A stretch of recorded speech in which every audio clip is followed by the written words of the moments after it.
Hello friends, মাই gardening life চ্যানেলে আপনাদের সবাইকে স্বাগত। বন্ধুরা, জবা গাছ হলো এমনই একটি ফুল গাছ যেটা সকলের প্রিয় এবং পছন্দের গাছ।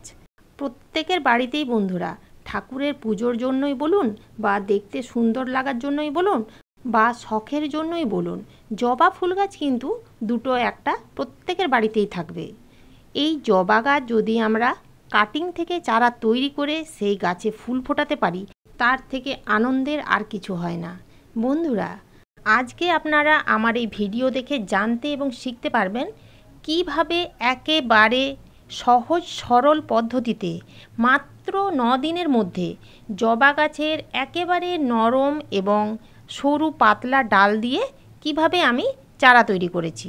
সকল নতুন বাগানিরা প্রথম গাছ লাগাতে শুরু করছেন, তারা এই সহজ পদ্ধতি অবলম্বন করুন এবং হাজার হাজার এইভাবে আমার মতো শুধু জবা গাছেরই কেন, যে কোনো গাছের ডাল থেকে চারা তৈরি করুন।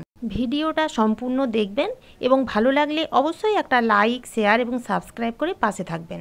তাহলে চলুন ভিডিওটা শুরু করা যাক। এখানে দেখুন, আমি যে দুটো ডাল জবা গাছের কেটে নিয়েছি, একেবারে সরু লিকলিকে এবং পাতলা ডাল। তো প্রথমে আমি দেখুন এই ডালের নিচের দিকের পাতাগুলো কিন্তু ছাড়িয়ে নিয়েছি। জবা গাছের এই দুটো কাটিং লাগানোর জন্য এখানে আমি দেখুন এই কোল্ড ড্রিঙ্কসের বোতলটি ব্যবহার করছি।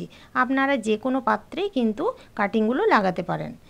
যে পাত্রেই লাগান না কেন অবশ্যই পাত্রটি পরিষ্কার করে ধুয়ে নেবেন। এখানে আমি দেখুন শুধুমাত্র জল দিলাম, আর কিন্তু কিচ্ছু দিইনি।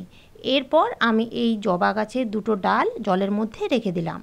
তবে জবা গাছের ডালের নিচের দিকের পাতাগুলো অবশ্যই কেটে বাদ দিয়ে দেবেন, তা না হলে কিন্তু জলের মধ্যে পাতাগুলো ডুবে গিয়ে পচতে শুরু করবে এবং তাতে ফাঙ্গাসের সৃষ্টি হবে। তাই নিচের দিকের পাতাগুলো কিন্তু কেটে বাদ দিয়ে দেবেন। এরপর এই কাটিংগুলোকে একেবারে ছায়াযুক্ত স্থানে রেখে দিতে হবে। তবে বন্ধুরা, অন্ধকার জায়গায় কিন্তু রাখলে হবে না। যেখানে আলো বাতাস চলাচল করে সেই রকম জায়গাতেই রাখবেন, তা না হলে কিন্তু কাটিংগুলো নষ্ট হয়ে যেতে পারে। 5 দিন পর দেখুন বন্ধুরা, জবা গাছের ডালগুলো থেকে কিন্তু শেকড় ছাড়তে শুরু করেছে। এই যে এখানে যে ডালগুলোর মধ্যে সাদা সাদা এই যে এগুলো দেখতে পাচ্ছেন, এইগুলো থেকেই কিন্তু শেকড় বের হবে।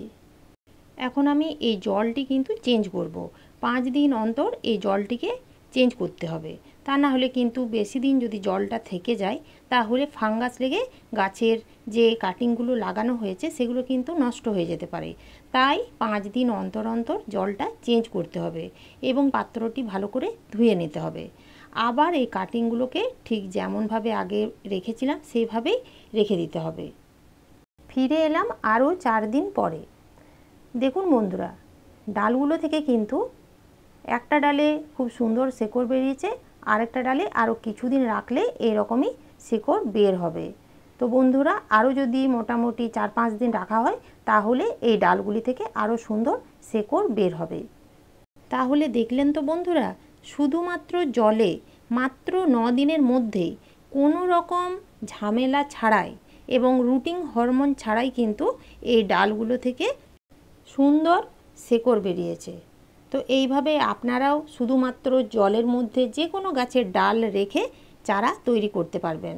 তো এই ছিল আজকের আমার এই ভিডিওটি ভালো লাগলে অবশ্যই কমেন্ট করে জানাবেন এবং সাবস্ক্রাইব করে পাশে থাকবেন। ধন্যবাদ।